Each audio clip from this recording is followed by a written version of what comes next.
In Defense of Harriet Shelley, by Mark Twain. Chapter 1.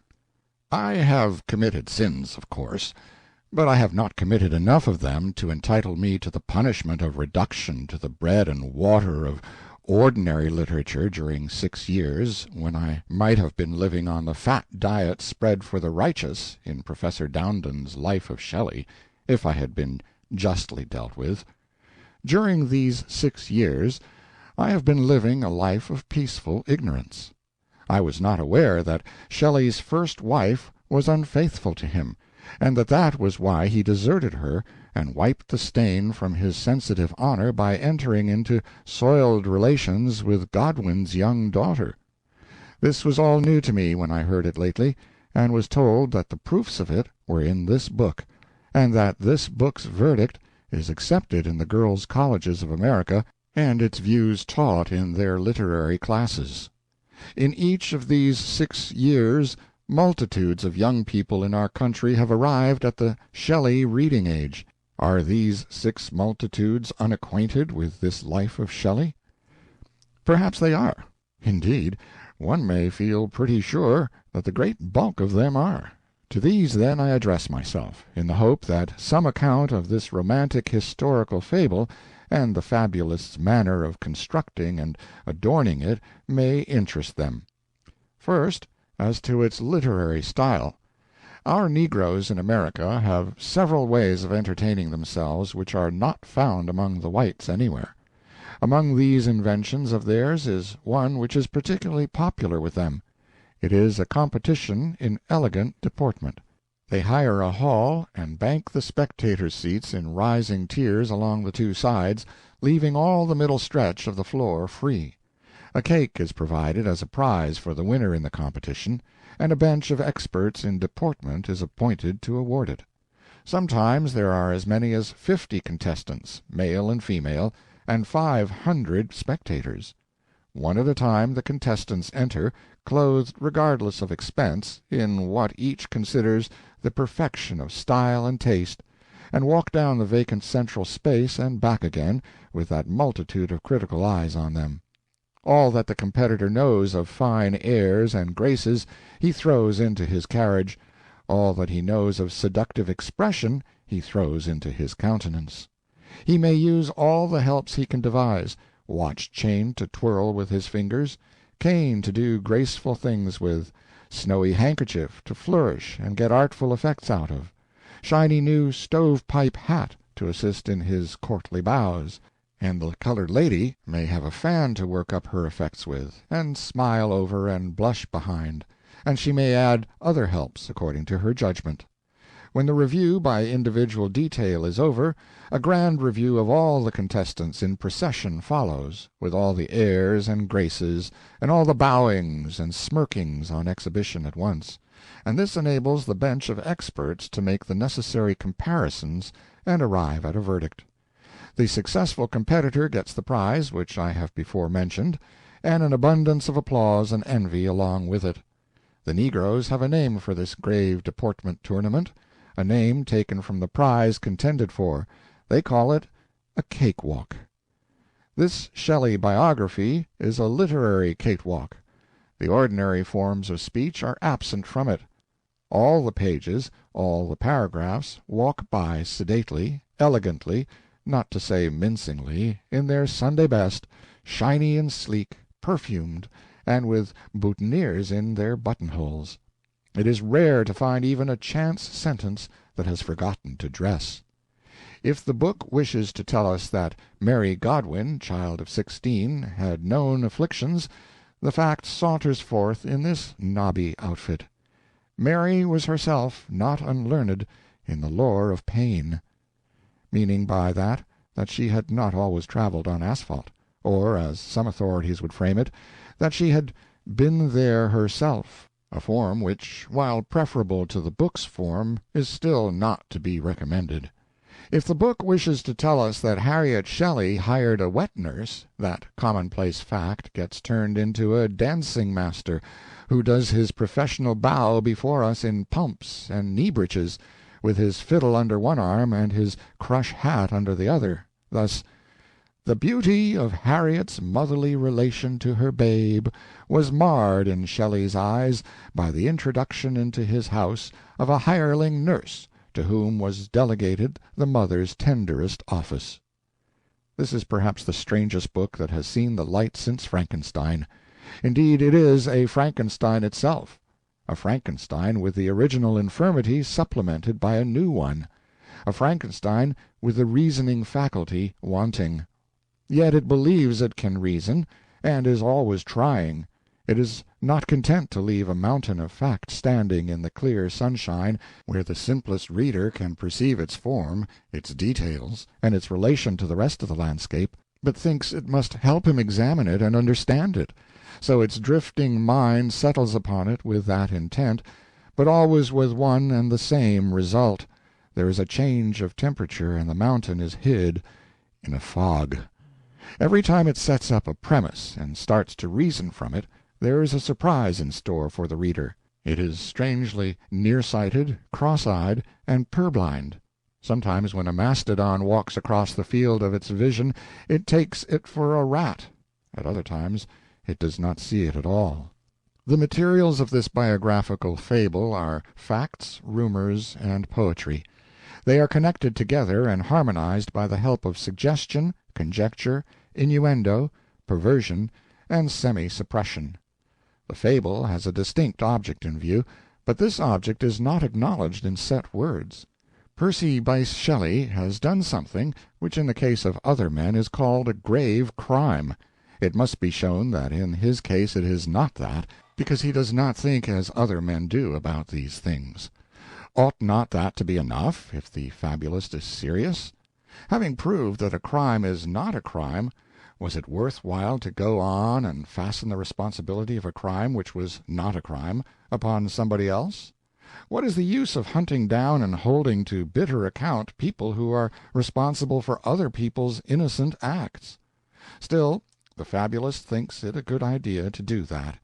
In his view, Shelley's first wife Harriet, free of all offense as far as we have historical facts for guidance, must be held unforgivably responsible for her husband's innocent act in deserting her and taking up with another woman.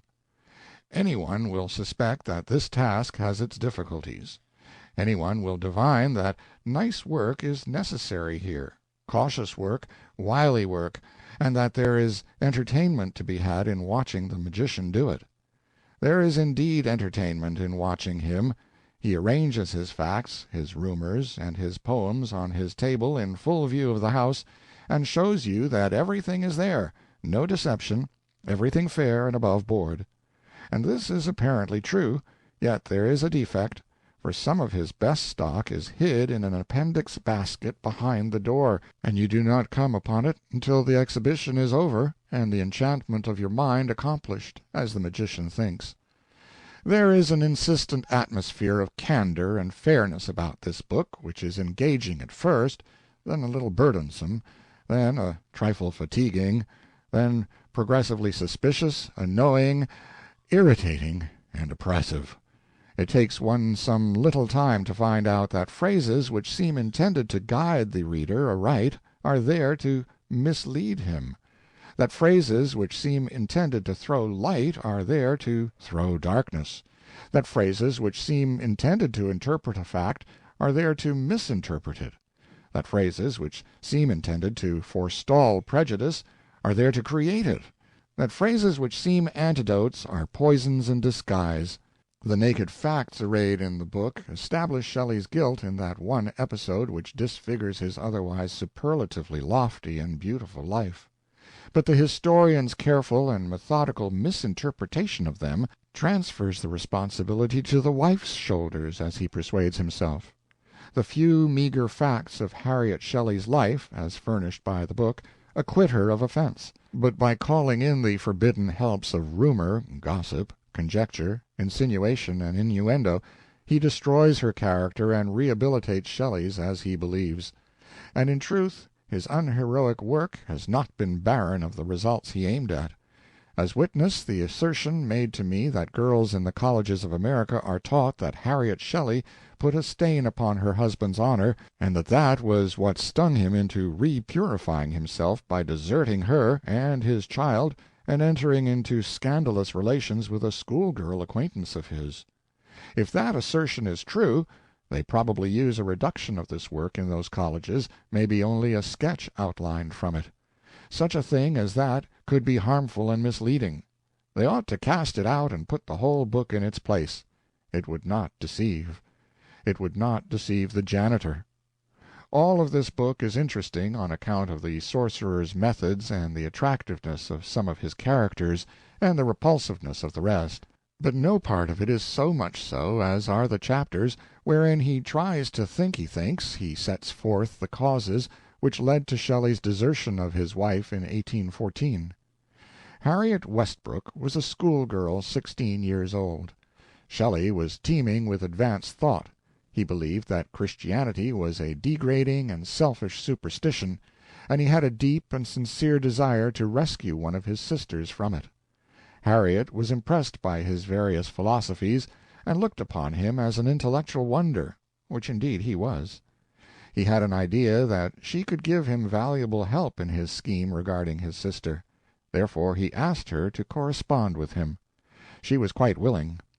Shelley was not thinking of love, for he was just getting over a passion for his cousin Harriet Grove, and just getting well steeped in one for Miss Hitchener, a schoolteacher.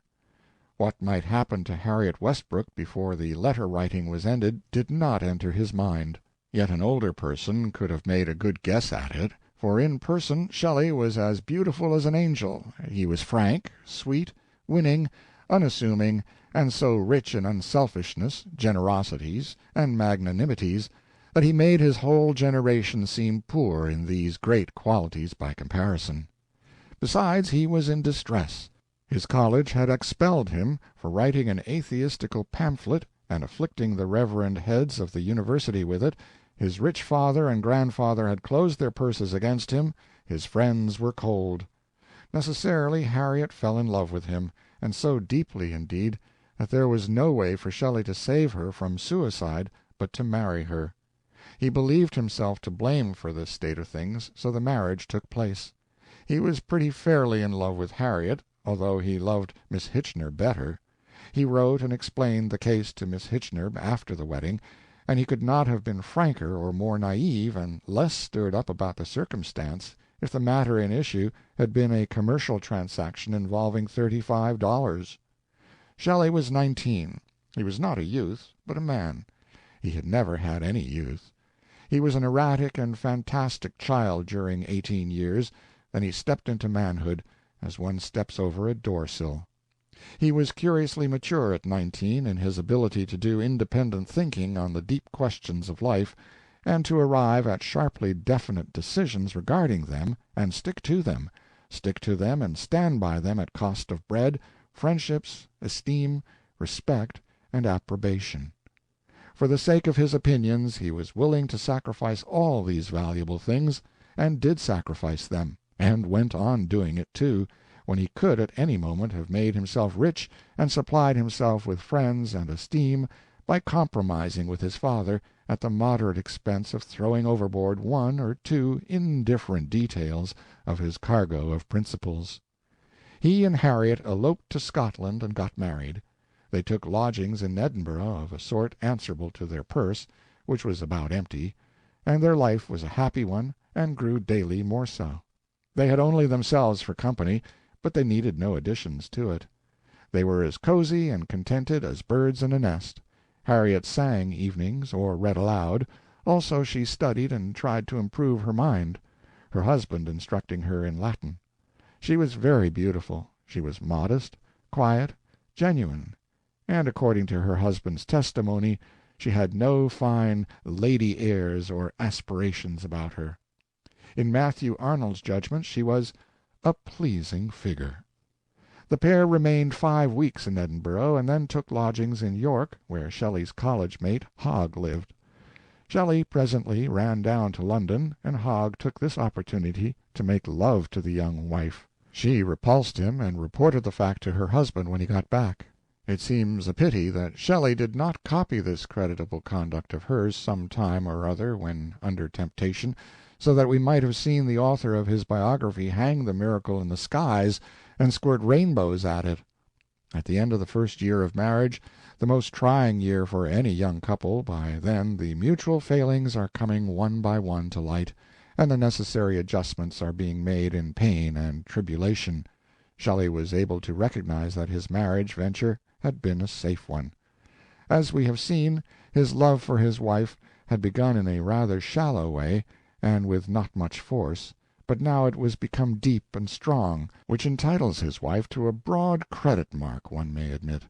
He addresses a long and loving poem to her, in which both passion and worship appear. Exhibit A. O thou whose dear love gleamed upon the gloomy path which this lone spirit travelled, wilt thou not turn those spirit-beaming eyes and look on me, until I be assured that earth is heaven and heaven is earth? Harriet, let death all mortal ties dissolve, but ours shall not be mortal. Shelley also wrote a sonnet to her in August of this same year in celebration of her birthday. Exhibit B. Ever as now, with love and virtue's glow, may thy unwithering soul not cease to burn, still may thine heart with those pure thoughts overflow which force from mine such quick and warm return. Was the girl of 17 glad and proud and happy? We may conjecture that she was. That was the year 1812. Another year passed still happily, still successfully. A child was born in June, 1813, and in September, 3 months later, Shelley addresses a poem to this child, Ianthe, in which he points out just when the little creature is most particularly dear to him. Exhibit C. Dearest, when most thy tender traits express the image of thy mother's loveliness. Up to this point the fabulist counsel for Shelley and prosecutor of his young wife has had easy sailing, but now his trouble begins, for Shelley is getting ready to make some unpleasant history for himself, and it will be necessary to put the blame of it on the wife. Shelley had made the acquaintance of a charming gray-haired, young-hearted Mrs. Boinville, whose face retained a certain youthful beauty. She lived at Bracknell, and had a young daughter named Cornelia Turner, who was equipped with many fascinations. Apparently these people were sufficiently sentimental.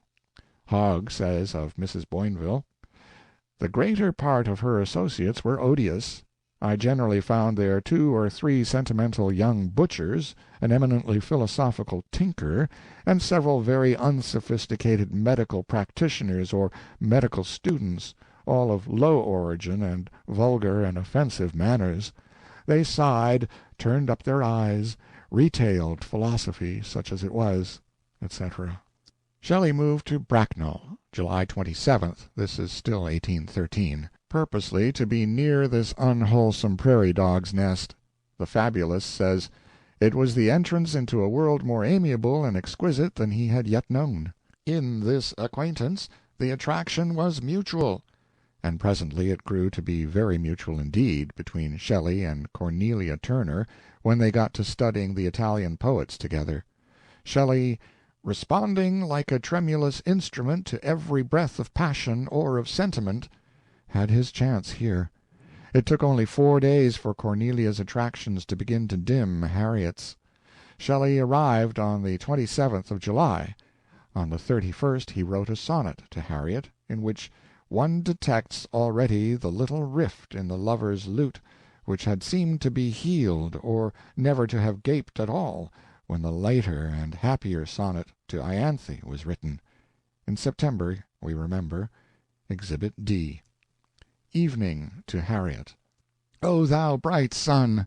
Beneath the dark blue line of western distance that sublime descendest, and, gleaming lovelier as thy beams decline, thy million hues to every vapor lendest, and over cobweb, lawn, and grove, and stream sheddest the liquid magic of thy light, till calm earth, with the parting splendor bright, shows like the vision of a beauteous dream. What gazer now with astronomic eye could coldly count the spots within thy sphere? Such were thy lover, Harriet. Could he fly the thoughts of all that makes his passion dear, and turning senseless from thy warm caress, pick flaws in our close-woven happiness? I cannot find the rift, still it may be there. What the poem seems to say is, that a person would be coldly ungrateful who could content to count and consider little spots and flaws in such a warm, great, satisfying sun as Harriet is. It is a little rift which had seemed to be healed or never to have gaped at all. That is, one detects a little rift which perhaps had never existed. How does one do that? How does one see the invisible? It is the fabulist's secret. He knows how to detect what does not exist. He knows how to see what is not seeable. It is his gift, and he works it many a time to poor dead Harriet Shelley's deep damage. As yet, however, if there was a speck upon Shelley's happiness, it was no more than a speck, meaning the one which one detects where it may never have gaped at all, nor had Harriet cause for discontent. Shelley's Latin instructions to his wife had ceased. From a teacher he had now become a pupil. Mrs. Boinville and her young married daughter Cornelia were teaching him Italian poetry, a fact which warns one to receive with some caution that other statement that Harriet had no cause for discontent.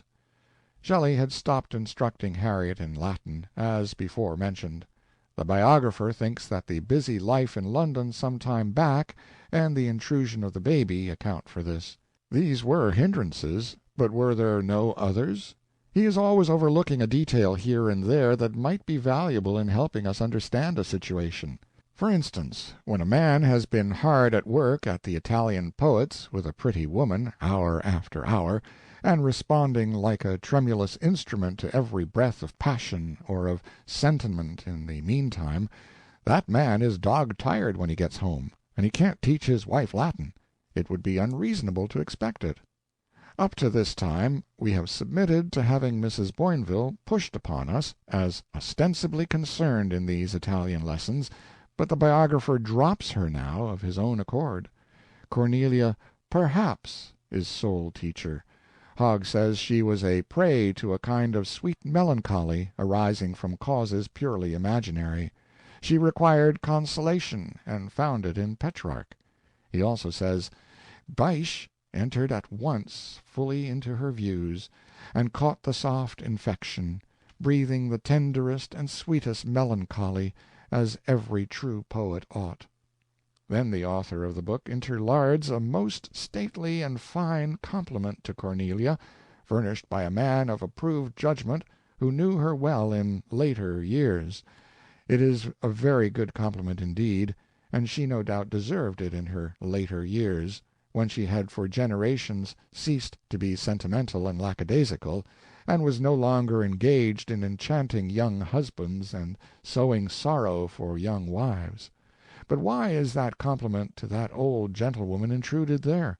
Is it to make the reader believe she was well chosen and safe society for a young, sentimental husband? The biographer's device was not well planned. That old person was not present. It was her other self that was there, her young, sentimental, melancholy, warm-blooded self, in those early sweet times before antiquity had cooled her off and mossed her back. In choosing for friends such women as Mrs. Newton, Mrs. Boinville, and Cornelia Turner, Shelley gave good proof of his insight and discrimination. That is the fabulist's opinion. Harriet Shelley's is not reported. Early in August, Shelley was in London trying to raise money. In September he wrote the poem to the baby, already quoted from. In the first week of October, Shelley and family went to Warwick, then to Edinburgh, arriving there about the middle of the month. Harriet was happy. Why? The author furnishes a reason, but hides from us whether it is history or conjecture. It is because the babe had borne the journey well.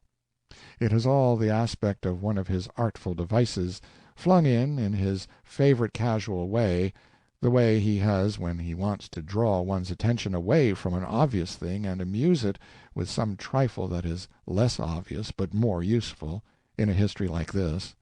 The obvious thing is that Harriet was happy because there was much territory between her husband and Cornelia Turner now, and because the perilous Italian lessons were taking a rest, and because if there chanced to be any respondings like a tremulous instrument to every breath of passion or of sentiment in stock in these days, she might hope to get a share of them herself, and because with her husband liberated now from the fetid fascinations of that sentimental retreat so pitilessly described by Hogg, who also dubbed it Shelley's paradise later, she might hope to persuade him to stay away from it permanently, and because she might also hope that his brain would cool now, and his heart become healthy, and both brain and heart consider the situation, and resolve that it would be a right and manly thing to stand by his girl wife and her child, and see that they were honorably dealt with, and cherished, and protected, and loved by the man that had promised these things,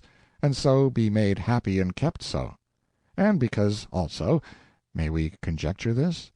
We may hope for the privilege of taking up our cozy Latin lessons again, that used to be so pleasant, and brought us so near together, so near indeed that often our heads touched, just as heads do over Italian lessons, and our hands met in casual and unintentional, but still most delicious and thrilling little contacts and momentary clasps, just as they inevitably do over Italian lessons.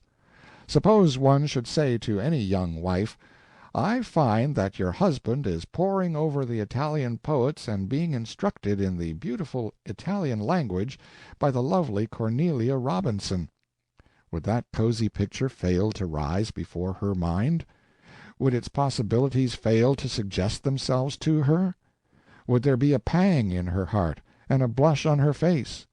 Or, on the contrary, would the remark give her pleasure, make her joyous and gay? Why, one needs only to make the experiment. The result will not be uncertain. However, we learn, by authority of deeply reasoned and searching conjecture, that the baby bore the journey well, and that was why the young wife was happy. That accounts for 2% of the happiness, but it was not right to imply that it accounted for the other 98 also. Peacock, a scholar, poet, and friend of the Shelleys, was of their party when they went away. He used to laugh at the Boinville menagerie, and was not a favorite. One of the Boinville group, writing to Hogg, said, "The Shelleys have made an addition to their party in the person of a cold scholar, who, I think, has neither taste nor feeling. This Shelley will perceive sooner or later, for his warm nature craves sympathy." True, and Shelley will fight his way back there to get it. There will be no way to head him off.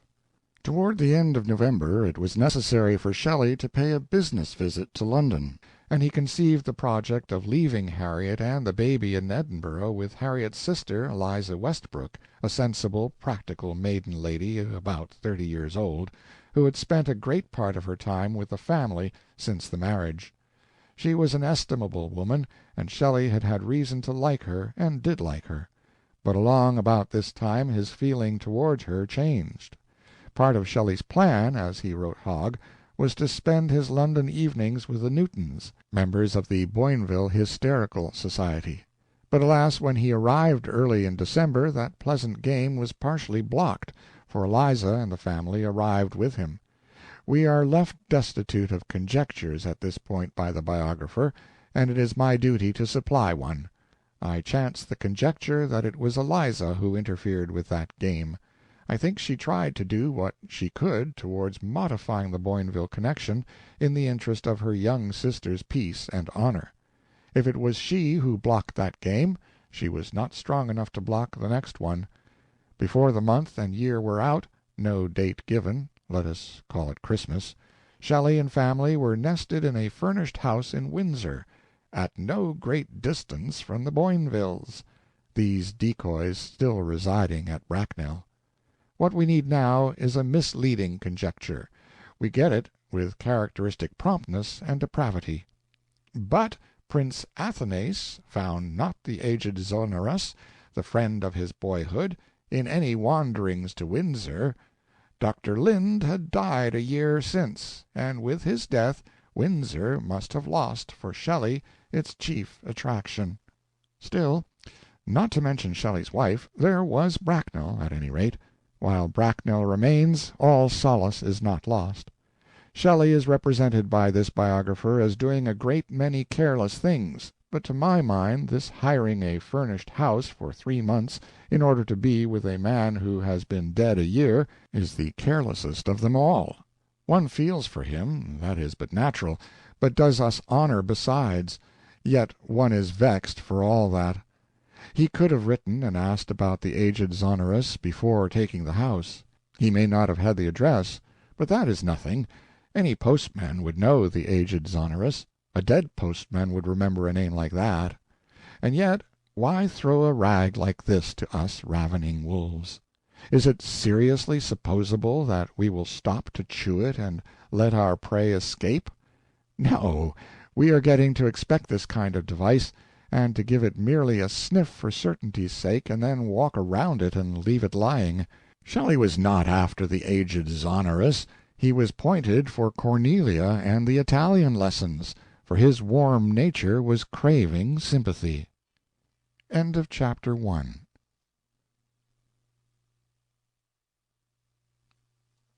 In Defense of Harriet Shelley, by Mark Twain, Chapter 2. The year 1813 is just ended now, and we step into 1814. To recapitulate, how much of Cornelia's society has Shelley had thus far? Portions of August and September, and 4 days of July. That is to say, he has had opportunity to enjoy it more or less during that brief period. Did he want some more of it? We must fall back upon history, and then go to conjecturing. In the early part of the year 1814, Shelley was a frequent visitor at Bracknell. Frequent is a cautious word in this author's mouth. The very cautiousness of it, the vagueness of it, provokes suspicion. It makes one suspect that this frequency was more frequent than the mere common everyday kinds of frequency which one is in the habit of averaging up with the unassuming term frequent. I think so because they fixed up a bedroom for him in the Boinville house.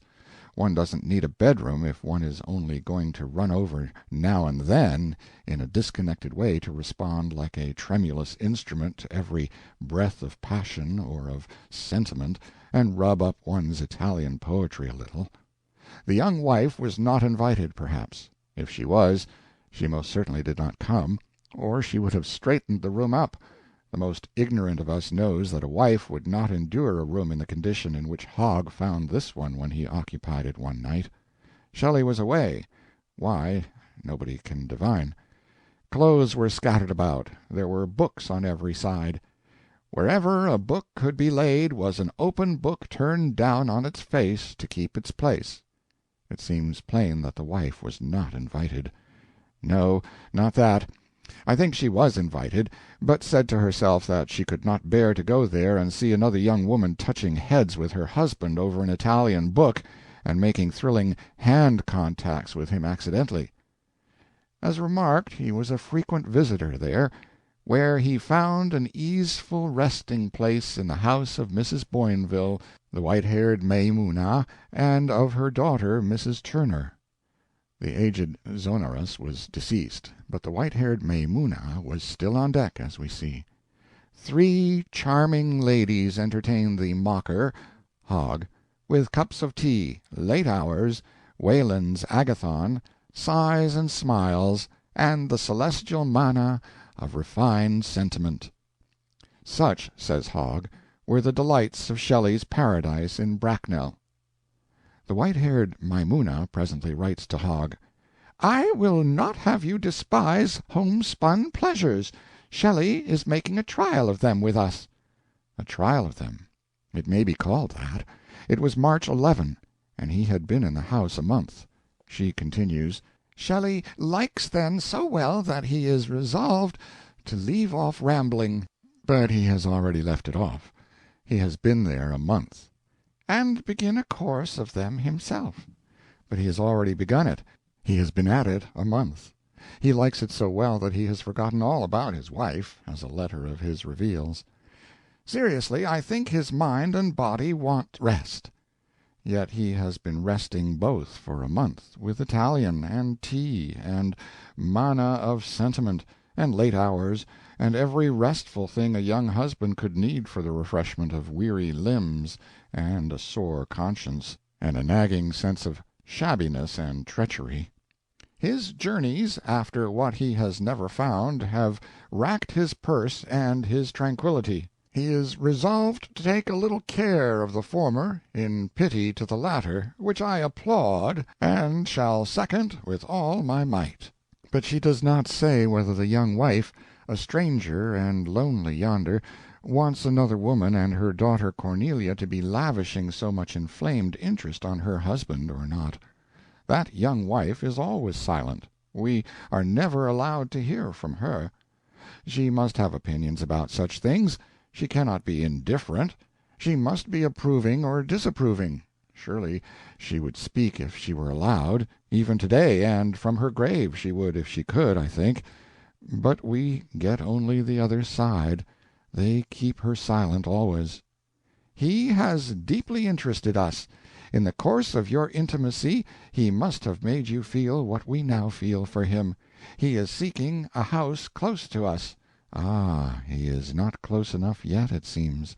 And if he succeeds, we shall have an additional motive to induce you to come among us in the summer. The reader would puzzle a long time and not guess the biographer's comment upon the above letter. It is this: "These sound like words of a considerate and judicious friend."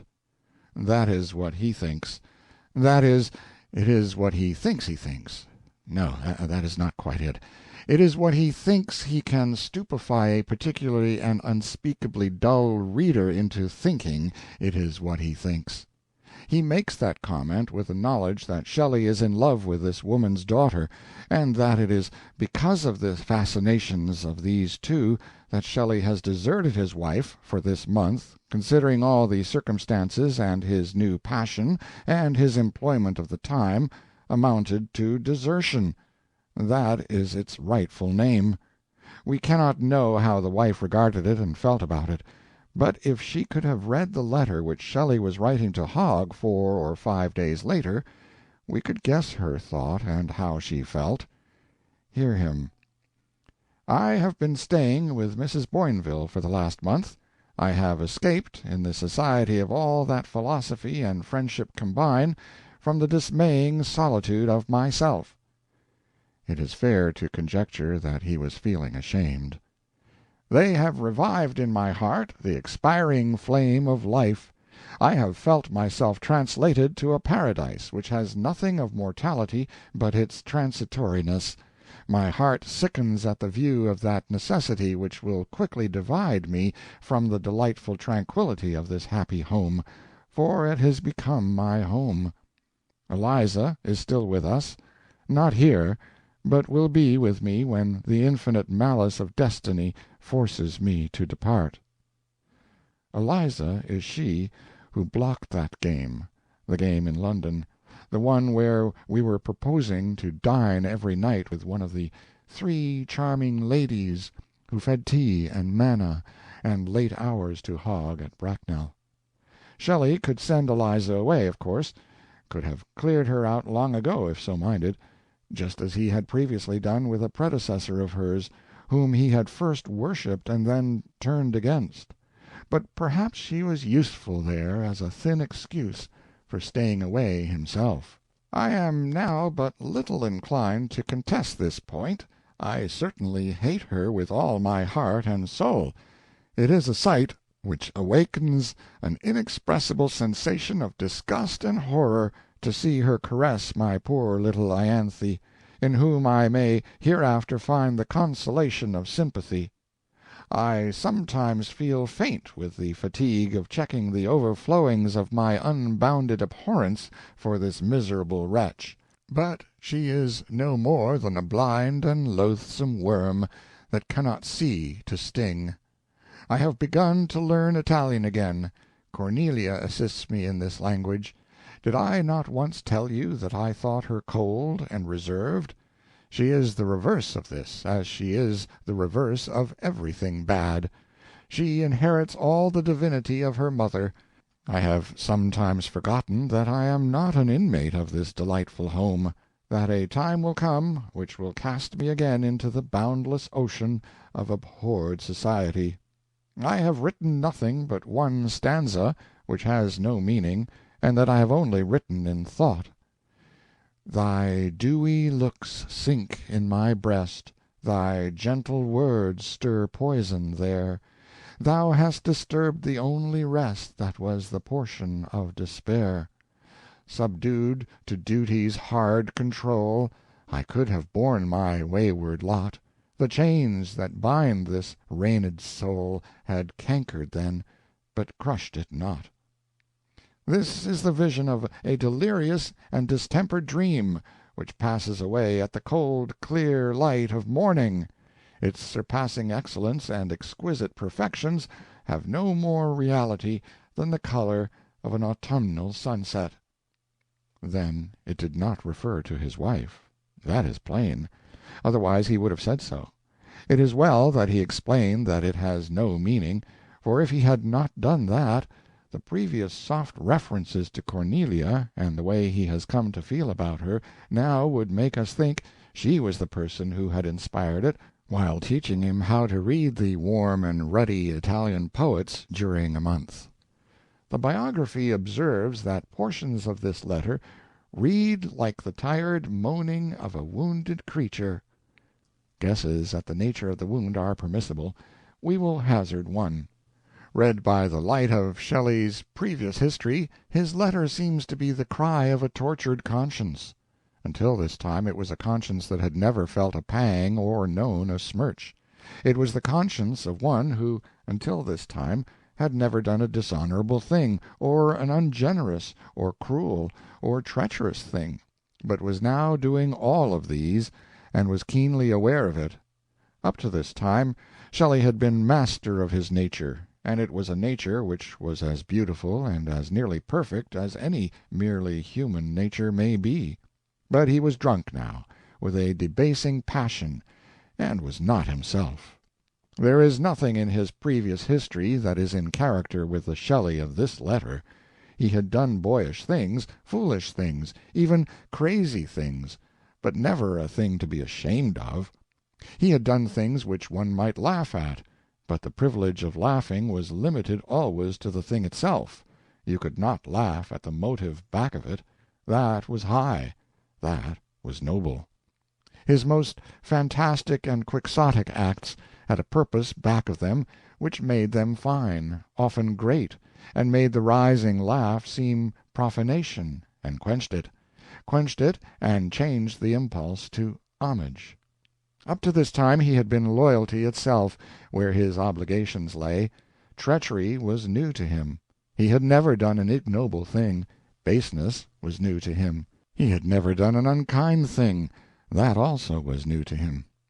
This was the author of that letter. This was the man who had deserted his young wife and was lamenting because he must leave another woman's house which had become a home to him, and go away. Is he lamenting mainly because he must go back to his wife and child? No, the lament is mainly for what he is to leave behind him. The physical comforts of the house? No, in his life he had never attached importance to such things. Then the thing which he grieves to leave is narrowed down to a person, to the person whose dewy looks had sunk into his breast, and whose seducing words had stirred poison there. He was ashamed of himself. His conscience was upbraiding him. He was the slave of a degrading love. He was drunk with his passion. The real Shelley was in temporary eclipse. This is the verdict which his previous history must certainly deliver upon this episode, I think. One must be allowed to assist himself with conjectures like these when trying to find his way through a literary swamp which has so many misleading finger-boards up as this book is furnished with.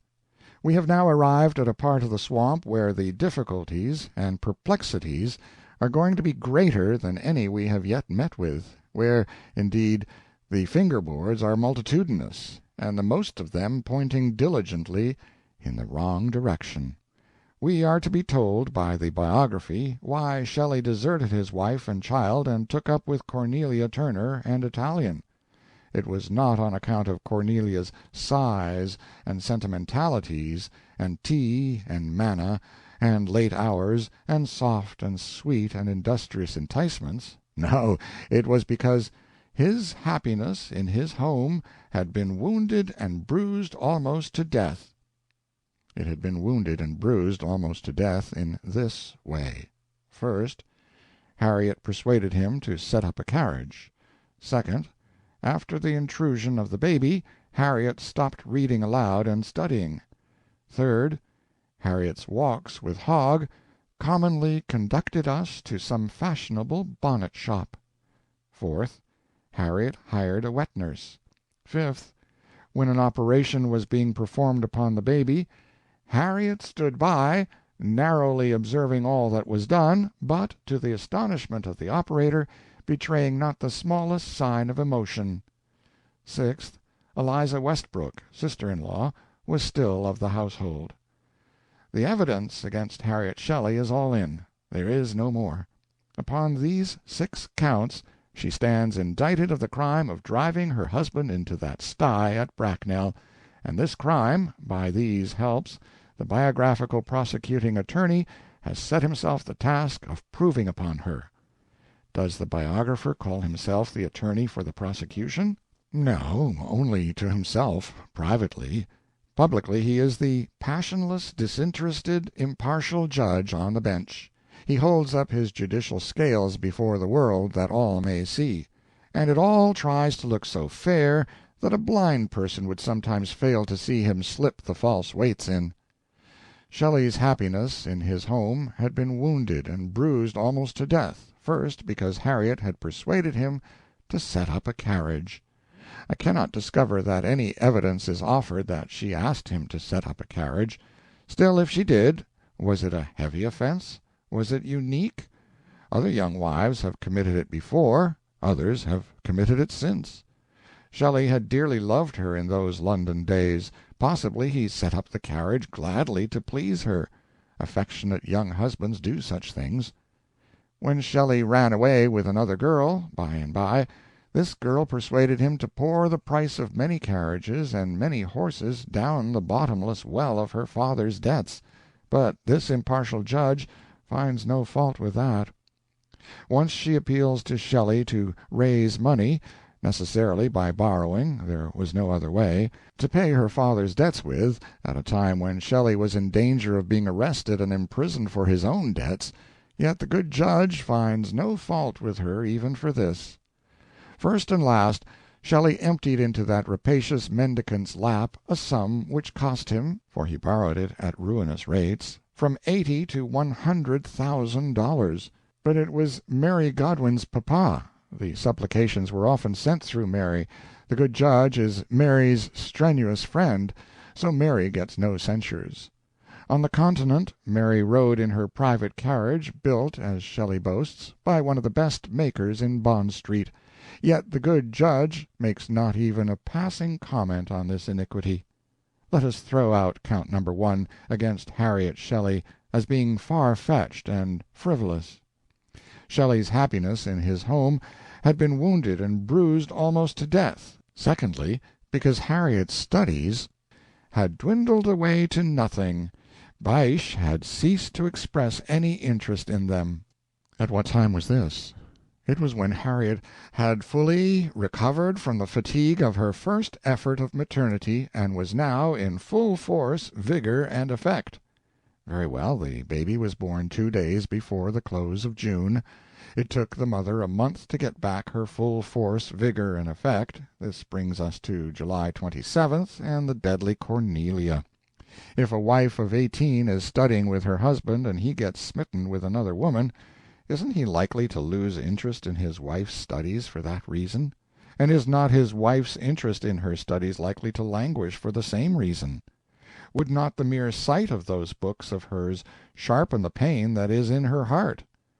This sudden breaking down of a mutual intellectual interest of 2 years' standing is coincident with Shelley's re-encounter with Cornelia, and we are allowed to gather from that time forth for nearly 2 months he did all his studying in that person's society. We feel at liberty to rule out count number 2 from the indictment against Harriet. Shelley's happiness in his home had been wounded and bruised almost to death, thirdly, because Harriet's walks with Hogg commonly led to some fashionable bonnet shop. I offer no palliation. I only ask why the dispassionate, impartial judge did not offer one himself. Merely, I mean, to offset his leniency in a similar case or two where the girl who ran away with Harriet's husband was the shopper. There are several occasions where she interested herself with shopping, among them being walks which ended at the bonnet shop, yet in none of these cases does she get a word of blame from the good judge, while in one of them he covers the deed with a justifying remark, she doing the shopping that time to find easement for her mind, her child having died. Shelley's happiness in his home had been wounded and bruised almost to death, fourthly, by the introduction there of a wet nurse. The wet nurse was introduced at the time of the Edinburgh sojourn, immediately after Shelley had been enjoying the 2 months of study with Cornelia, which broke up his wife's studies and destroyed his personal interest in them. Why, by this time nothing that Shelley's wife could do would have been satisfactory to him, for he was in love with another woman, and was never going to be contented again until he got back to her. If he had been still in love with his wife, it is not easily conceivable that he would care much who nursed the baby, provided the baby was well nursed. Harriet's jealousy was assuredly voicing itself now. Shelley's conscience was assuredly nagging him, pestering him, persecuting him. Shelley needed excuses for his altered attitude toward his wife. Providence pitied him and sent the wet nurse. If Providence had sent him a cotton doughnut, it would have answered just as well. All he wanted was something to find fault with. Shelley's happiness in his home had been wounded and bruised almost to death, fifthly, because Harriet narrowly watched a surgical operation which was being performed upon her child, and, to the astonishment of the operator, who was watching Harriet instead of attending to his operation, she betrayed not the smallest sign of emotion. The author of this biography was not ashamed to set down that exultant slander. He was apparently not aware that it was a small business to bring into his court a witness whose name he does not know, and whose character and veracity there is none to vouch for, and allow him to strike this blow at the mother heart of this friendless girl. The biographer says, "We may not infer from this that Harriet did not feel." Why put it in, then? But we learn that those about her could believe her to be hard and insensible. Who were those who were about her? Her husband? He hated her now because he was in love elsewhere. Her sister? Of course, that is not charged. Peacock? Peacock does not testify. The wet nurse? She does not testify. If any others were there, we have no mention of them. Those about her are reduced to one person, her husband.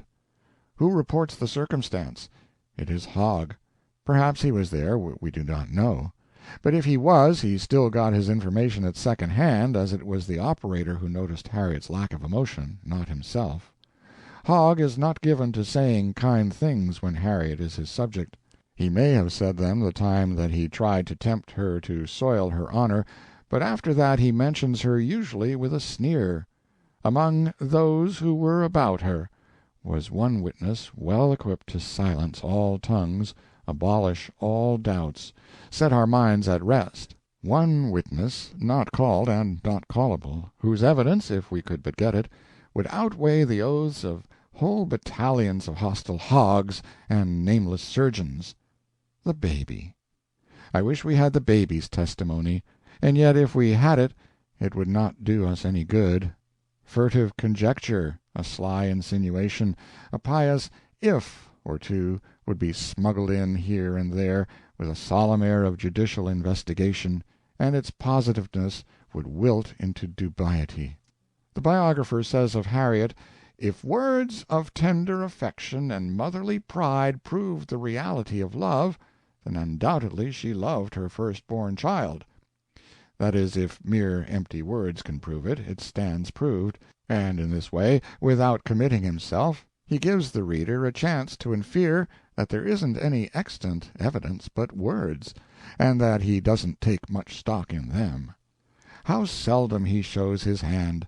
He is always lurking behind a non-committal "if," or something of that kind, always gliding and dodging around, distributing colorless poison here and there and everywhere, but always leaving himself in a position to say that his language will be found innocuous if taken to pieces and examined. He clearly exhibits a steady and never-relaxing purpose to make Harriet the scapegoat for her husband's first great sin, but it is in the general view that this is revealed, not in the details. His insidious literature is like blue water. You know what it is that makes it blue, but you cannot produce and verify any detail of the cloud of microscopic dust in it that does it. Your adversary can dip up a glassful and show you that it is pure white, and you cannot deny it. And he can dip the lake dry, glass by glass, and show that every glassful is white, and prove it to anyone's eye. And yet that lake was blue, and you can swear it. This book is blue, with slander in solution. Let the reader examine, for example, the paragraph of comment which immediately follows the letter containing Shelley's self-exposure, which we have been considering. This is it. One should inspect the individual sentences as they go by, then pass them in procession and review the cakewalk as a whole. Shelley's happiness in his home, as is evident from this pathetic letter, had been fatally stricken. It is evident, also, that he knew where duty lay. He felt that his part was to take up his burden, silently and sorrowfully, and to bear it henceforth with the quietness of despair. But we can perceive that he scarcely possessed the strength and fortitude needful for success in such an attempt. And clearly Shelley himself was aware how perilous it was to accept that respite of blissful ease which he enjoyed in the Boinville household, for gentle voices and dewy looks and words of sympathy could not fail to remind him of an ideal of tranquillity or of joy which could never be his, and which he must henceforth sternly exclude from his imagination. That paragraph commits the author in no way. Taken sentence by sentence, it asserts nothing against anybody or in favor of anybody, pleads for nobody, accuses nobody. Taken detail by detail, it is as innocent as moonshine, and yet, taken as a whole, it is a design against the reader. Its intent is to remove the feeling which the letter must leave with him if let alone, and put a different one in its place, to remove a feeling justified by the letter, and substitute one not justified by it. The letter itself gives you no uncertain picture. No lecturer is needed to stand by with a stick and point out its details and let on to explain what they mean. The picture is the very clear and remorsefully faithful picture of a fallen and fettered angel who is ashamed of himself, an angel who beats his soiled wings and cries, who complains to the woman who enticed him that he could have borne his wayward lot, he could have stood by his duty if it had not been for her beguilements, an angel who rails at the boundless ocean of abhorred society, and rages at his poor judicious sister-in-law. If there is any dignity about this spectacle, it will escape most people.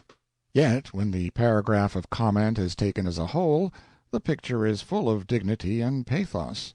We have before us a blameless and noble spirit stricken to the earth by malign powers, but not conquered, tempted, but grandly putting the temptation away, enmeshed by subtle coils, but sternly resolved to rend them and march forth victorious, at any peril of life or limb.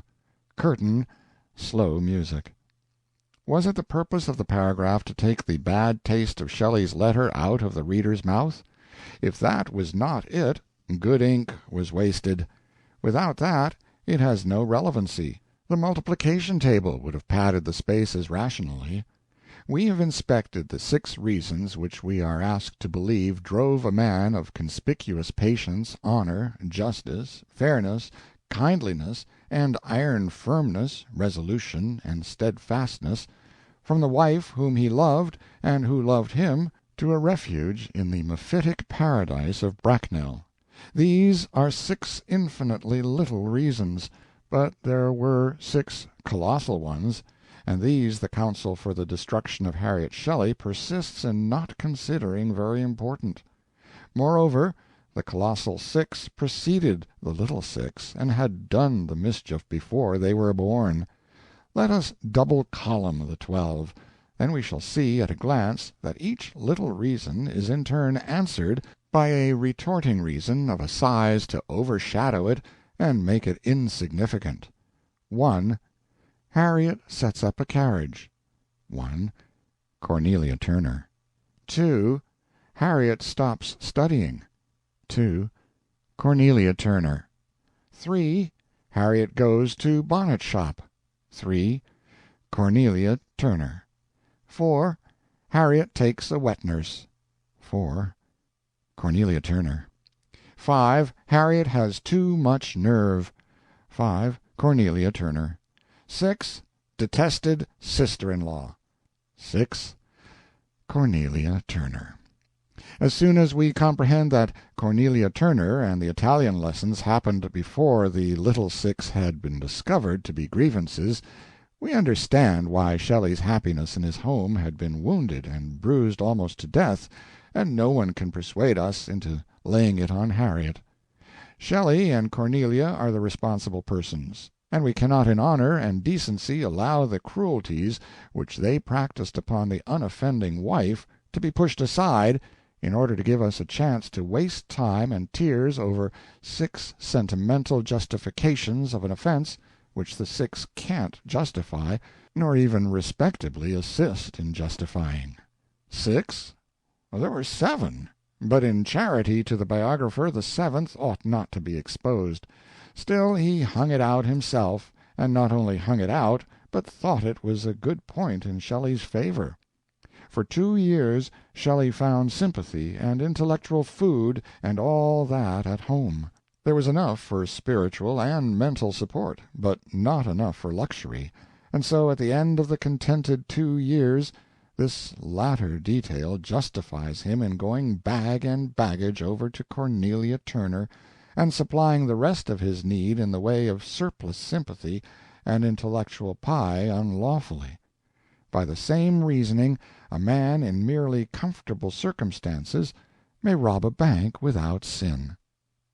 End of chapter 2.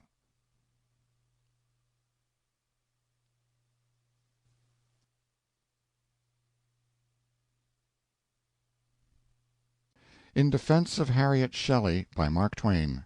Chapter 3. It is 1814. It is the 16th of March. Shelley had written his letter. He has been in the Boinville paradise a month. His deserted wife is in her husbandless home. Mischief had been wrought. It is the biographer who concedes this. We greatly need some light on Harriet's side of the case now. We need to know how she enjoyed the month, but there is no way to inform ourselves. There seems to be a strange absence of documents and letters and diaries on that side.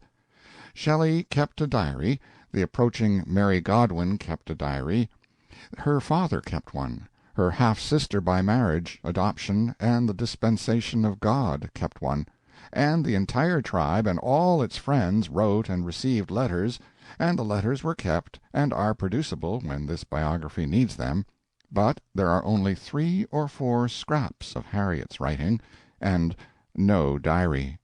Harriet wrote plenty of letters to her husband. Nobody knows where they are, I suppose.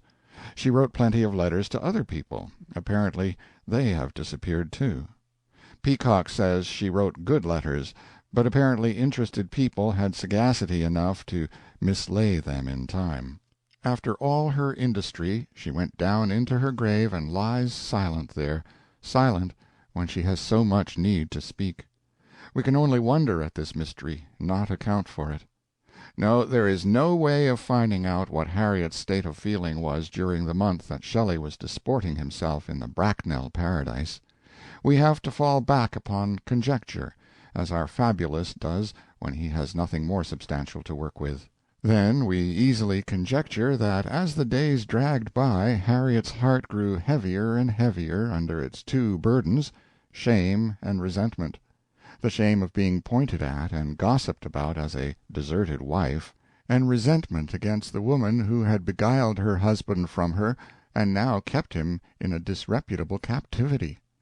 Deserted wives, deserted whether for cause or without cause, find small charity among the virtuous and the discreet.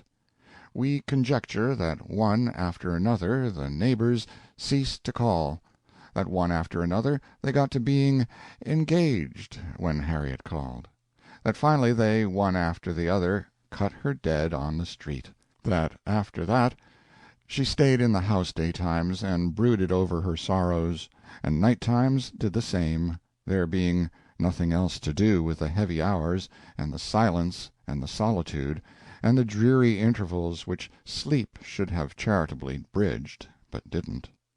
Yes, mischief had been wrought. The biographer arrives at this conclusion, and it is a most just one. Then, just as you begin to half hope he is going to discover the cause of it, and launch hot bolts of wrath at the guilty manufacturers of it, you have to turn away disappointed. You are disappointed, and you sigh. This is what he says. The italics are mine. However, the mischief may have been wrought, and at this day no one can wish to heap blame on any buried head. So it is poor Harriet, after all. Stern justice must take its course, justice tempered with delicacy, justice tempered with compassion, justice that pities a forlorn dead girl and refuses to strike her, except in the back, will not be ignoble and say the harsh thing, but only insinuate it. Stern justice knows about the carriage, and the wet-nurse, and the bonnet-shop, and the other dark things that cause this sad mischief, and may not, must not blink them. So it delivers judgment where judgment belongs, but softens the blow by not seeming to deliver judgment at all. To resume, the italics are mine. However, the mischief may have been wrought, and at this day no one can wish to heap blame on any buried head. It is certain that some cause or causes of deep division between Shelley and his wife were in operation during the early part of the year 1814. This shows penetration. No deduction could be more accurate than this. There were indeed some causes of deep division. But next comes another disappointing sentence. To guess at the precise nature of these causes, in the absence of definite statement, were useless. Why, he has already been guessing at them for several pages, and we have been trying to outguess him, and now all of a sudden he is tired of it and won't play any more. It is not quite fair to us.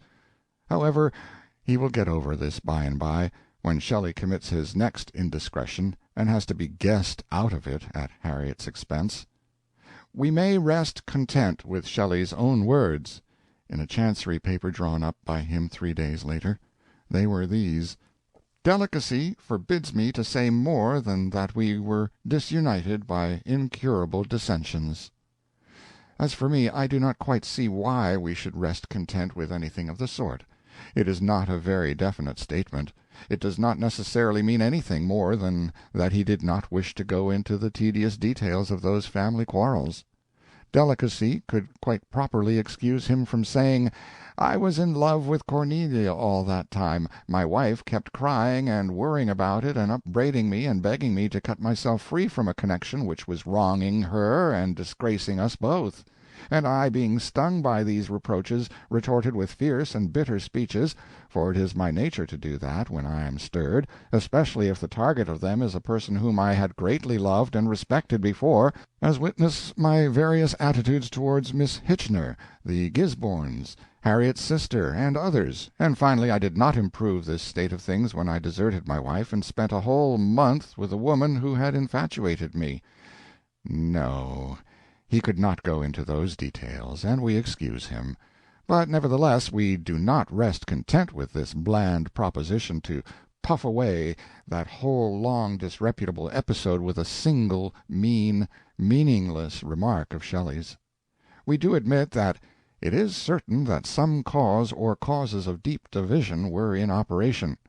We would admit it just the same if the grammar of the statement were as straight as a string, for we drift into pretty indifferent grammar ourselves when we are absorbed in historical work, but we have to decline to admit that we cannot guess those cause or causes.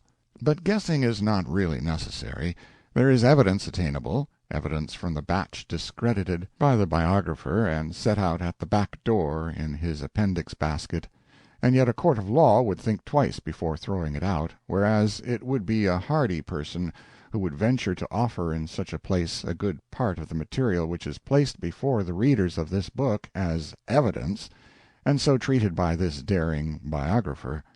Among some letters, in the appendix basket, from Mrs. Godwin, detailing the Godwinian share in the Shelleyan events of 1814, she tells how Harriet Shelley came to her and her husband, agitated and weeping, to implore them to forbid Shelley the house, and prevent his seeing Mary Godwin.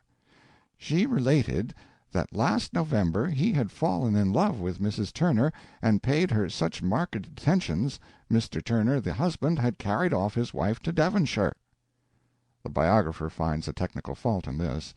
The Shelleys were in Edinburgh in November. What of that? The woman is recalling a conversation which is more than 2 months old. Besides, she was probably more intent upon the central and important fact of it than upon its unimportant date. Harriet's quoted statement has some sense in it. For that reason, if for no other, it ought to have been put in the body of the book. Still, that would not have answered. Even the biographer's enemy could not be cruel enough to ask him to let this real grievance, this compact and substantial and picturesque figure, this raw head and bloody bones, come striding in there among those pale shams, those rickety spectres labeled wet nurse, bonnet shop, and so on. No, the father of all malice could not ask the biographer to expose his pathetic goblins to a competition like that. The fabulist finds fault with the statement because it has a technical error in it, and he does this at the moment that he is furnishing us an error himself, and of a graver sort. He says, "If Turner carried off his wife to Devonshire, he brought her back, and Shelley was staying with her and her mother on terms of cordial intimacy in March, 1814. We accept the cordial intimacy. It was the very thing Harriet was complaining of. But there is nothing to show that it was Turner who brought his wife back. The statement is thrown in as if it were not only true, but was proof that Turner was not uneasy. Turner's movements are proof of nothing. Nothing but a statement from Turner's mouth would have any value here, and he made none. 6 days after writing his letter, Shelley and his wife were together again for a moment, to get remarried according to the rites of the English Church. Within 3 weeks the new husband and wife were apart again, and the former was back in his odorous paradise. This time it is the wife who does the deserting. She finds Cornelia too strong for her, probably. At any rate, she goes away with her baby and sister, and we have a playful fling at her from good Mrs. Boinville, the mysterious spinner Maymunah, she whose face was as a damsel's face, and yet her hair was gray, she of whom the biographer has said, "Shelley was indeed caught in an almost invisible thread spun around him, but unconsciously, by this subtle and benignant enchantress." The subtle and benignant enchantress writes to Hogg, April 18, "Shelley is again a widower. His beauteous half went to town on Thursday." Then Shelley writes a poem, a chant of grief over the hard fate which obliges him now to leave his paradise and take up with his wife again. It seems to intimate that the paradise is cooling toward him, that he is warned off by acclamation, that he must not even venture to tempt with one last tear his friend Cornelia's ungentle mood, for her eye is glazed and cold, and dares not entreat her lover to stay. Exhibit E. "Pause not, the time is past, Every voice cries away! Tempt not with one last tear thy friend's ungentle mood. Thy lover's eye, so glazed and cold, dares not entreat thy stay. Duty and dereliction guide thee back to solitude. Back to the solitude of his now empty home, that is. Away, away, to thy sad and silent home, pour bitter tears on its desolated hearth. But he will have rest in the grave by and by.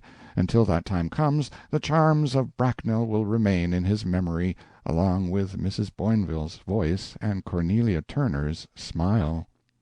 Thou in the grave shalt rest, yet till the phantoms flee which that house and hearth and garden made dear to thee erewhile, thy remembrance and repentance and deep musings are not free from the music of two voices and the light of one sweet smile. We cannot wonder that Harriet could not stand it. Any of us would have left. We would not even stay with a cat that was in this condition. Even the Boinvilles could not endure it, and so, as we have seen, they gave this one notice. Early in May, Shelley was in London. He did not yet despair of reconciliation with Harriet, nor had he ceased to love her. Shelley's poems are a good deal of trouble to his biographer. They are constantly inserted as evidence, and they make much confusion. As soon as one of them has proved one thing, another one follows and proves quite a different thing. The poem just quoted shows that he was in love with Cornelia, but a month later he is in love with Harriet again, and there is a poem to prove it. In this piteous appeal Shelley declares that he has now no grief but one, the grief of having known and lost his wife's love. Exhibit F. Thy look of love has power to calm the stormiest passion of my soul. But without doubt she had been reserving her looks of love a good part of the time for 10 months now, ever since he began to lavish his own on Cornelia Turner at the end of the previous July. He does really seem to have already forgotten Cornelia's merits in one brief month, for he eulogizes Harriet in a way which rules all competition out. Thou only virtuous, gentle, kind, amid a world of hate. He complains of her hardness, and begs her to make the concession of a slight endurance of his waywardness, perhaps, for the sake of a fellow being's lasting weal. But the main force of his appeal is in his closing stanza, and is strongly worded. O trust, for once no erring guide, bid the remorseless feeling flee. 'Tis malice, 'tis revenge, 'tis pride, 'tis anything but thee. O deign a nobler pride to prove, and pity, if thou canst not love. This is in May, apparently towards the end of it. Harriet and Shelley were corresponding all the time. Harriet got the poem, a copy exists in her own handwriting. She being the only gentle and kind person amid a world of hate, according to Shelley's own testimony in the poem, we are permitted to think that the daily letters would presently have melted that kind and gentle heart, and brought about the reconciliation, if there had been time, but there wasn't. For in a very few days, in fact before the 8th of June, Shelley was in love with another woman. And so, perhaps while Harriet was walking the floor nights, trying to get her poem by heart, her husband was doing a fresh one for the other girl, Mary Wollstonecraft Godwin, with sentiments like these in it. Exhibit G. To spend years thus, and be rewarded, as thou, sweet love, requited me when none were near. Thy lips did meet mine tremblingly. Gentle and good and mild thou art, nor can I live if thou appear aught but thyself. And so on. Before the close of June it was known and felt by Mary and Shelley that each was inexpressibly dear to the other. Yes, Shelley had found this child of 16 to his liking, and had wooed and won her in the graveyard. But that is nothing. It was better than wooing her in her nursery, at any rate, where it might have disturbed the other children. However, she was a child in years only. From the day that she set her masculine grip on Shelley he was to frisk no more. If she had occupied the only kind and gentle Harriet's place in March, It would have been a thrilling spectacle to see her invade the Boinville rookery and read the riot act.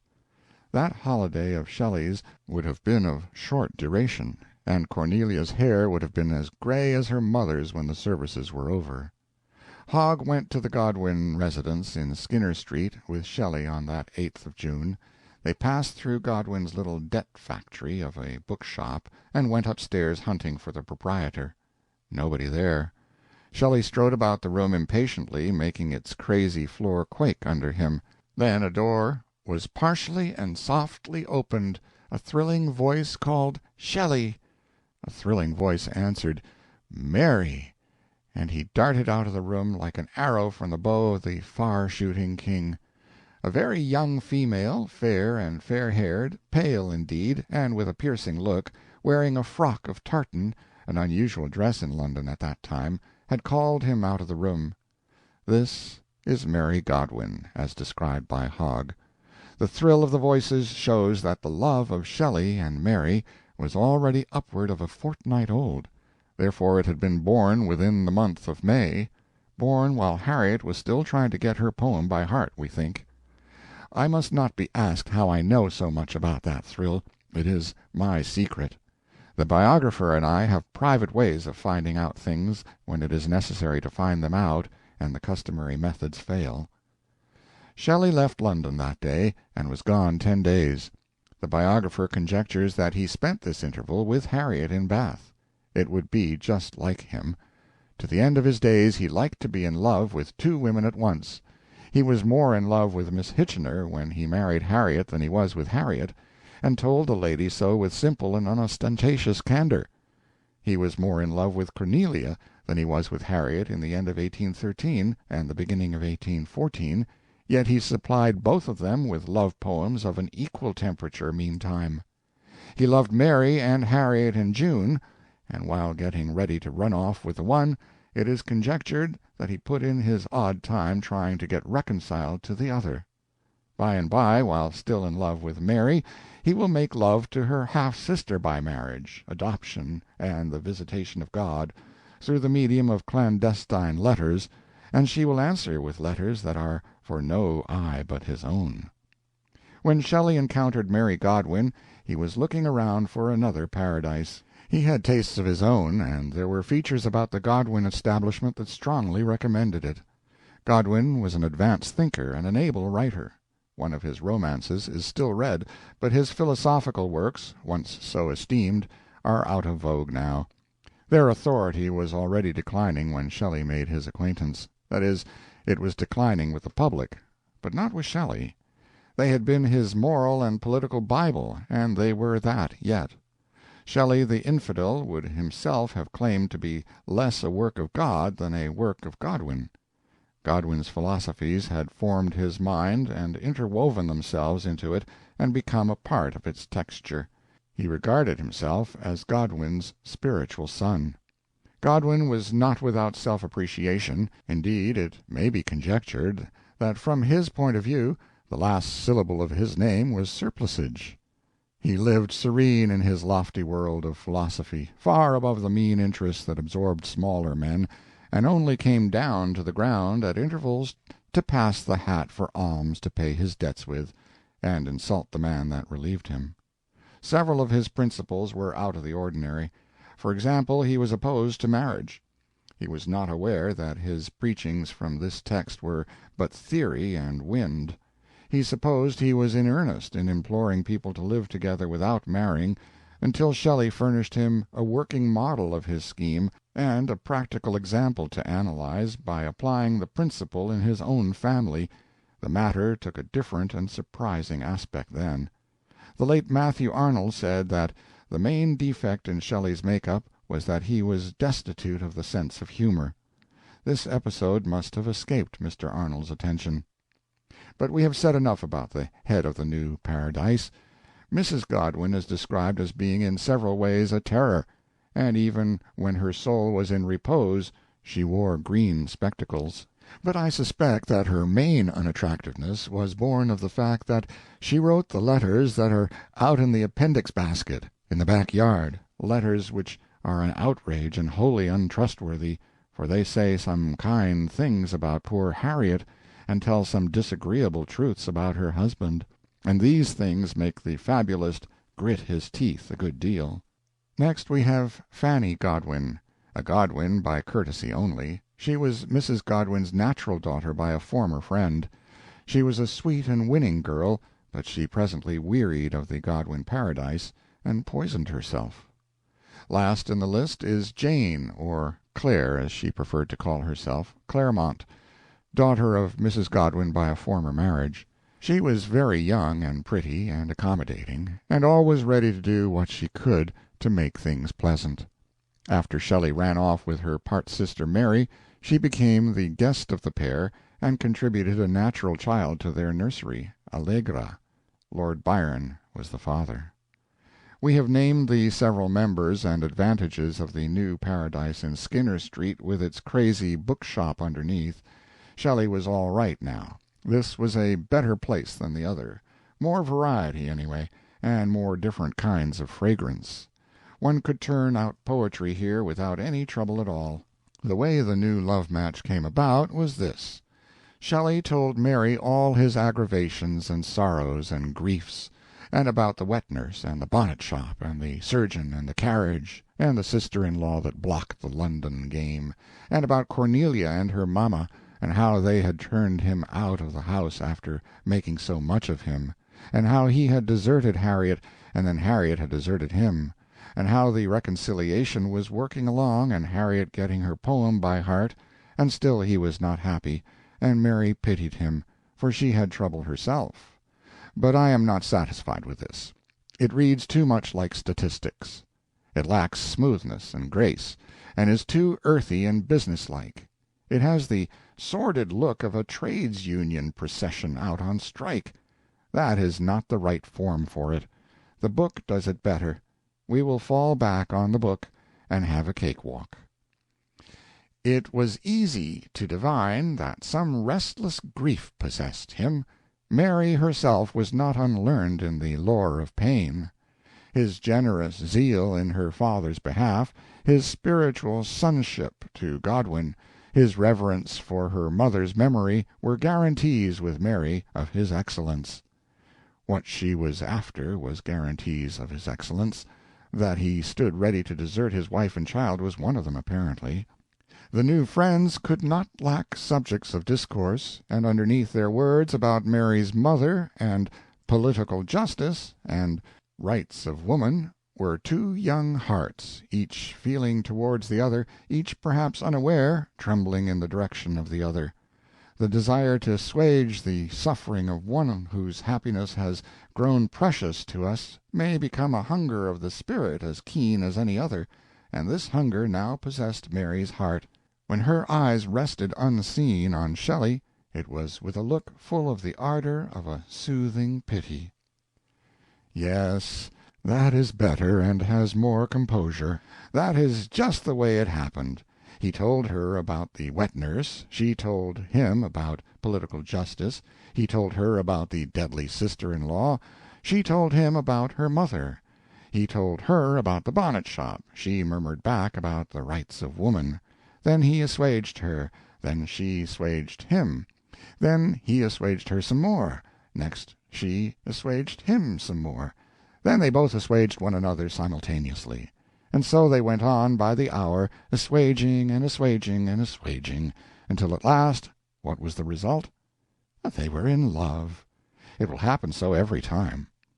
He had married a woman who, as he now persuaded himself, had never truly loved him, who loved only his fortune and his rank, and who proved her selfishness by deserting him in his misery. I think that that is not quite fair to Harriet. We have no certainty that she knew Cornelia had turned him out of the house. He went back to Cornelia, and Harriet may have supposed that he was as happy with her as ever. Still, it was judicious to begin to lay on the whitewash, for Shelley is going to need many a coat of it now, and the sooner the reader becomes used to the intrusion of the brush, the sooner he will get reconciled to it and stop fretting about it. After Shelley's conjectured visit to Harriet in Bath, 8th of June to 18th, It seems to have been arranged that Shelley should henceforth join the Skinner Street household each day at dinner. Nothing could be handier than this. Things will swim along now. Although now Shelley was coming to believe that his wedded union with Harriet was a thing of the past, he had not ceased to regard her with affectionate consideration. He wrote to her frequently, and kept her informed of his whereabouts. We must not get impatient over these curious inharmoniousnesses and irreconcilabilities in Shelley's character. You can see by the biographer's attitude towards them that there is nothing objectionable about them. Shelley was doing his best to make two adoring young creatures happy. He was regarding the one with affectionate consideration by mail, and he was assuaging the other one at home. Unhappy Harriet, residing at Bath, had perhaps never desired that the breach between herself and her husband should be irreparable and complete. I find no fault with that sentence, except that the perhaps is not strictly warranted. It should have been left out. In support, or shall we say extenuation, of this opinion, I submit that there is not sufficient evidence to warrant the uncertainty which it implies. The only evidence offered that Harriet was hard and proud and standing out against a reconciliation is a poem, the poem in which Shelley beseeches her to bid the remorseless feeling flee, and pity if she cannot love. We have just that as evidence, and out of its meager materials the biographer builds a cob-house of conjectures as big as the Colosseum, conjectures which convince him, the prosecuting attorney, but ought to fall far short of convincing any fair-minded jury. Shelley's love poems may be very good evidence, but we know well that they are good for this day and train only. We are able to believe that they spoke the truth for that one day, but we know by experience that they could not be depended on to speak it the next. The very supplication for a re-warming of Harriet's chilled love was followed so suddenly by the poet's plunge into an adoring passion for Mary Godwin that if it had been a check it would have lost its value before a lazy person could have gotten to the bank with it. Hardness, stubbornness, pride, vindictiveness, these may sometimes reside in a young wife and mother of 19, but they are not charged against Harriet Shelley outside of that poem, and one has no right to insert them into her character on such shadowy evidence as that. Peacock knew Harriet well, and she has a flexible and persuadable look, as painted by him. Her manners were good, and her whole aspect and demeanor such manifest emanations of pure and truthful nature that to be once in her company was to know her thoroughly. She was fond of her husband, and accommodated herself in every way to his tastes. If they mixed in society, she adorned it. If they lived in retirement, she was satisfied. If they traveled, she enjoyed the change of scene. Perhaps she had never desired that the breach should be irreparable and complete. The truth is, we do not even know that there was any breach at all at this time.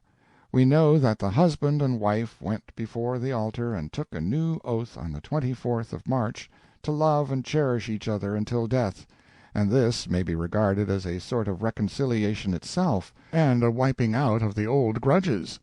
Then Harriet went away, and the sister-in-law removed herself from her society. That was in April. Shelley wrote his Appeal in May, but the corresponding went right along afterwards. We have a right to doubt that the subject of it was a reconciliation, or that Harriet had any suspicion that she needed to be reconciled, and that her husband was trying to persuade her to it, as the biographer has sought to make us believe, with his Colosseum of conjectures built out of a waste-basket of poetry. For we have evidence now, not poetry and conjecture. When Shelley had been dining daily in the Skinner Street paradise 15 days, and continuing the love-match which was already a fortnight old 25 days earlier, he forgot to write Harriet, forgot it the next day and the next. During 4 days Harriet got no letter from him. Then her fright and anxiety rose to expression-heat, and she wrote a letter to Shelley's publisher, which seems to reveal to us that Shelley's letters to her had been the customary affectionate letters of husband to wife, and had carried no appeals for reconciliation, and had not needed to. Bath, postmark July 7, 1814. My dear Sir, you will greatly oblige me by giving the enclosed to Mr. Shelley. I would not trouble you, but it is now 4 days since I have heard from him, which to me is an age. Will you write by return of post and tell me what has become of him, as I always fancy something dreadful has happened if I do not hear from him. If you tell me that he is well I shall not come to London, but if I do not hear from you or him I shall certainly come, as I cannot endure this dreadful state of suspense. You are his friend, and you can feel for me. I remain yours truly, H.S.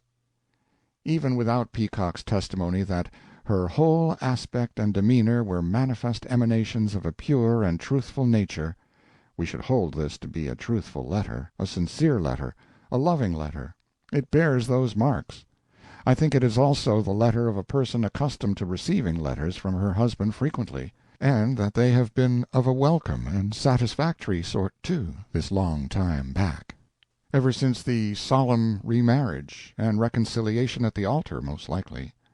The biographer follows Harriet's letter with a conjecture. He conjectures that she would now gladly have retraced her steps, which means that it is proven that she had steps to retrace, proven by the poem. Well, if the poem is better evidence than the letter, we must let it stand at that. Then the biographer attacks Harriet Shelley's honor, by authority of random and unverified gossip scavengered from a group of people whose very names make a person shudder: Mary Godwin, mistress to Shelley; her part-sister, discarded mistress of Lord Byron; Godwin, the philosophical tramp, who gathers his share of it from a shadow, that is to say, from a person whom he shirks out of naming. Yet the biographer dignifies this sorry rubbish with a name of evidence. Nothing remotely resembling a distinct charge from a named person professing to know is offered among this precious evidence. 1. Shelley believed so-and-so. 2. Byron's discarded mistress says that Shelley told Mary Godwin so-and-so, and Mary told her. 3. Shelley said so-and-so, and later admitted over and over again that he had been in error. 4. The unspeakable Godwin wrote to Mr. Baxter that he knew so-and-so from unquestionable authority, name not furnished.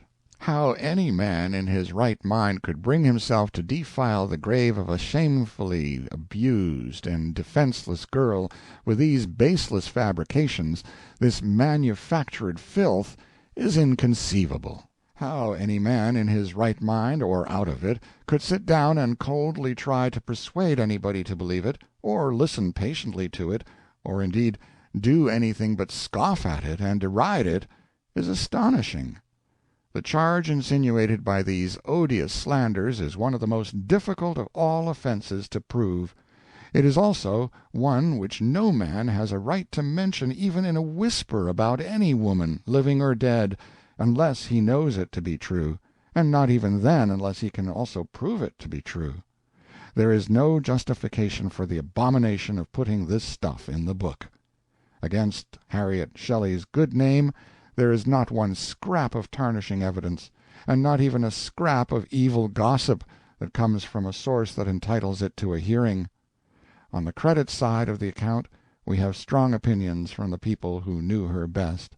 Peacock says, "I feel it due to the memory of Harriet to state my most decided conviction that her conduct as a wife was as pure, as true, as absolutely faultless, as that of any who for such conduct are held most in honor." Thornton Hunt, who had picked and published slight flaws in Harriet's character, says, as regards this alleged large one, "There is not a trace of evidence or a whisper of scandal against her before her voluntary departure from Shelley."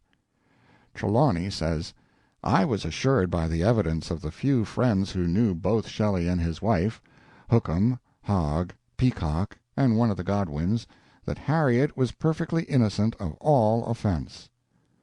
What excuse was there for raking up a parcel of foul rumors from malicious and discredited sources and flinging them at this dead girl's head? Her very defenselessness should have been her protection. The fact that all letters to her or about her, with almost every scrap of her own writing, had been diligently mislaid, leaving her case destitute of a voice, while every pen-stroke which could help her husband's side had been as diligently preserved, should have excused her from being brought to trial. Her witnesses have all disappeared, yet we see her summoned in her grave clothes to plead for the life of her character, without the help of an advocate, before a disqualified judge and a packed jury. Harriet Shelley wrote her distressed letter on the 7th of July. On the 28th her husband ran away with Mary Godwin and her part-sister Claire to the Continent. He deserted his wife when her confinement was approaching. She bore him a child at the end of November. His mistress bore him another one something over 2 months later. The truants were back in London before either of these events occurred. On one occasion, presently, Shelley was so pressed for money to support his mistress with that he went to his wife and got some money of his that was in her hands, £20.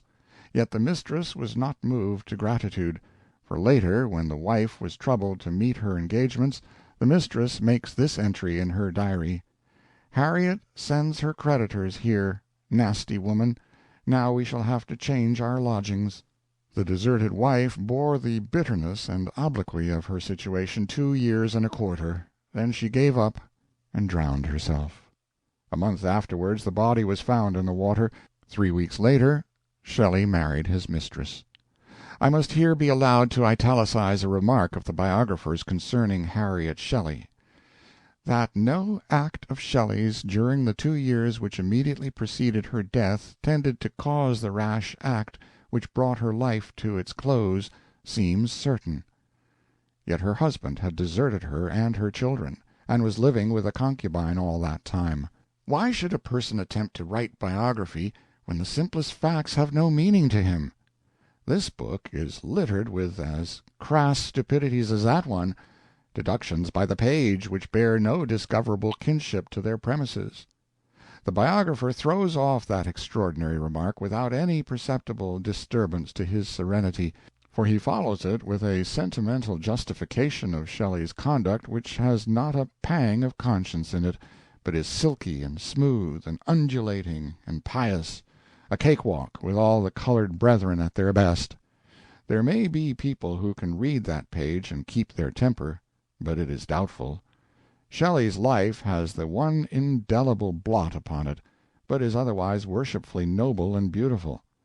It even stands out indestructibly gracious and lovely from the ruck of these disastrous pages, in spite of the fact that they expose and establish his responsibility for his forsaken wife's pitiful fate, a responsibility which he himself tacitly admits in a letter to Eliza Westbrook, wherein he refers to his taking up with Mary Godwin as an act which Eliza might excusably regard as the cause of her sister's ruin. End of Chapter 3, and end of In Defense of Harriet Shelley by Mark Twain. Read by John Greenman.